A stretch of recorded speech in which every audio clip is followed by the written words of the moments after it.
A Estratégia do Dia, o podcast original da Bloomberg Linha. Há algumas semanas a gente falou aqui no podcast sobre um acordo assinado entre o governo do Chile e os Estados Unidos que faz com que baterias de lítio, ou melhor, componentes de baterias de lítio fabricadas no país sul-americano, possam ser comercializadas lá nos Estados Unidos como se fossem produtos americanos. E agora é outra nação do nosso continente que também assinou um acordo parecido para fornecer metais considerados essenciais para a energia verde para os Estados Unidos. A Argentina fechou um acordo para atrair investimento em metais essenciais no seu país.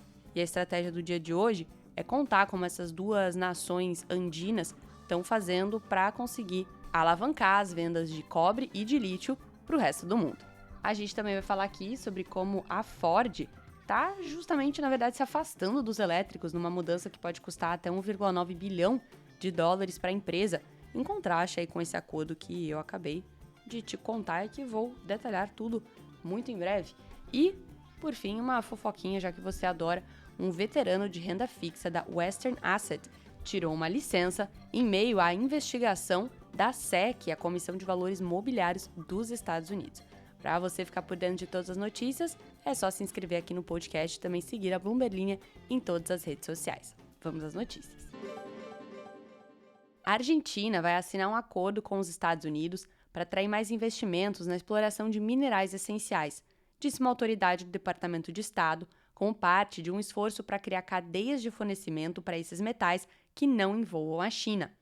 O governo do presidente Javier Milei vai assinar o acordo durante uma visita do subsecretário de Estado dos Estados Unidos, José Fernandes, à Argentina nesta semana. O país sul-americano tem vastas reservas de cobre e de lítio, mas só explorou uma pequena parte deles. O acordo vai facilitar para a Argentina trabalhar com países da Parceria de Segurança de Minerais, ou MSP na sigla em inglês, um grupo liderado pelos Estados Unidos que conta com a participação de 14 países e da União Europeia. A estratégia visa diminuir a dependência da China em relação aos minerais usados em baterias de veículos elétricos e painéis solares, ao vincular investidores estrangeiros a projetos de mineração e aderir a padrões ambientais rigorosos. Segundo Fernandes, em uma entrevista antes do anúncio, é uma maneira da Argentina literalmente vender a ideia para 14 países e para a União Europeia de uma só vez.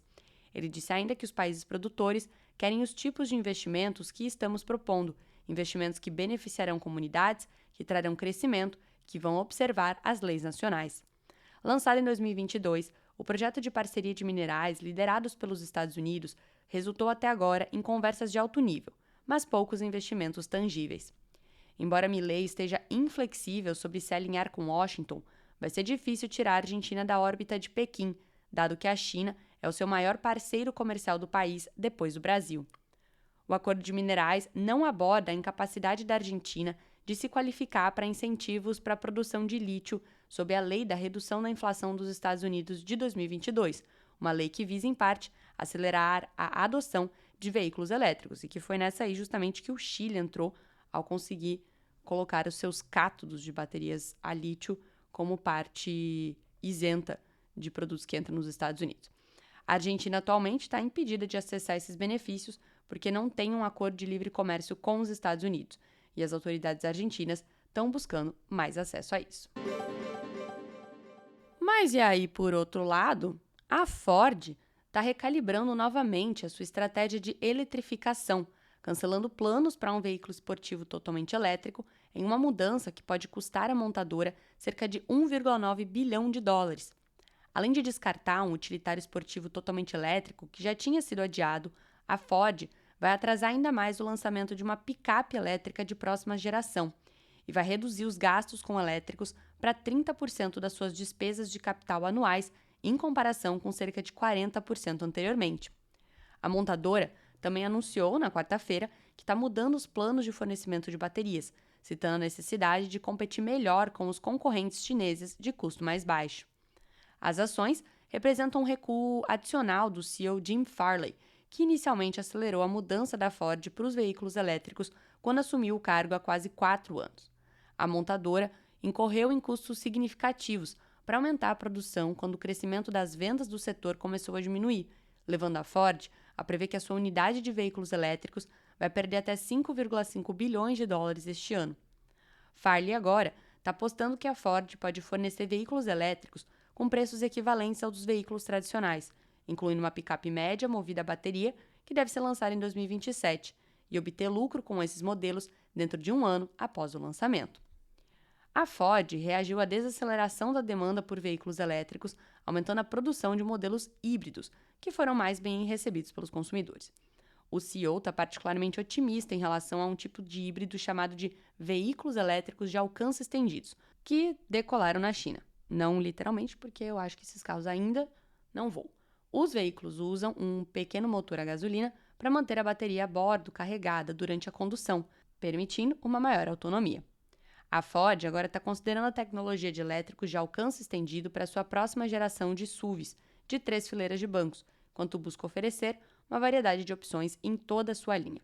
Mas a montadora acabou determinando que não conseguiria ganhar dinheiro com um SUV grande totalmente elétrico.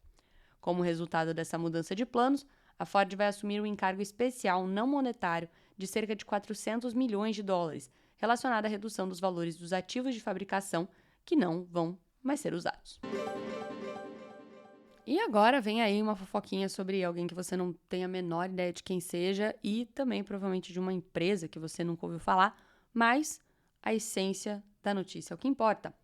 Ken Leach, da Western Asset Management, que é um veterano investidor de renda fixa que administra alguma das maiores estratégias de títulos de dívida dos Estados Unidos, tirou uma licença da empresa com efeito imediato para se concentrar em uma investigação da SEC, a Comissão de Valores Mobiliários dos Estados Unidos, sobre como as negociações foram alocadas em determinadas contas de clientes. Lee, que é co-diretor de investimentos da empresa, recebeu uma comunicação formal da SEC, segundo a empresa em um documento nesta quarta-feira. Segundo a companhia, abre aspas, a empresa iniciou uma investigação interna sobre certas alocações comerciais passadas envolvendo derivativos de tesouraria em algumas contas gerenciadas pela Western Asset. A empresa também está cooperando com investigações paralelas do governo. A companhia diz que foi alertada de que a SEC e o Departamento de Justiça estavam investigando a questão. Fundada em 1971, agora uma informação aí para você, fofoca completa, a Western Asset, com 381 bilhões de dólares em ativos, é uma das gigantes de títulos originárias da Califórnia e rivalizava em tamanho com a Pacific Investment Management, a PINCO, e a BlackRock 2 décadas atrás. Só que ao longo dos últimos anos, as estratégias dessa companhia enfrentaram alguns desafios. O fundo Core Plus, que esse Ken Leach ajudava a administrar, enfrentou dificuldades para lidar com o aumento da inflação e um período de baixo desempenho levou os investidores a tirarem dinheiro. O fundo mútuo de 19 bilhões de dólares, que subiu 2,4% esse ano, está atrás de mais de 90% dos rivais nos últimos 5 anos. Esse recuo desse fundo da Western Asset contrasta com os fundos rivais administrados por empresas como a PINCO, a Capital Group e a BlackRock, que receberam dinheiro este ano à medida que o Federal Reserve se prepara para reduzir as taxas de juros. A Western tinha nomeado discretamente Michael Buchanan, gostaram do meu sotaque, como co-diretor de investimentos ao lado de Leach em agosto de 2023. John Bellows, que co-gerenciou a Core Plus desde 2018, deixou a empresa no início de maio. E agora, o Ken Leach, que era a outra peça fundamental aí, que levou estes fundos todos a terem retorno menores do que os seus pares, agora se retirou por conta dessa investigação da SEC que questiona essa administração. Chegamos ao final de mais um episódio. Você pode se inscrever e também conferir lá nas redes sociais tudo que Alan Blanco tem aprontado. Ele que não aparece nesse podcast, toda vez que eu falo que ele vai aparecer, ele não aparece. Então você pode ir lá no TikTok, no Instagram da Bloomberlinia, que lá você vai vê-lo, tá bom? No mais, desejo a todos uma ótima... Hoje é quinta-feira já? Que isso? Desejo a todos uma quinta-feira...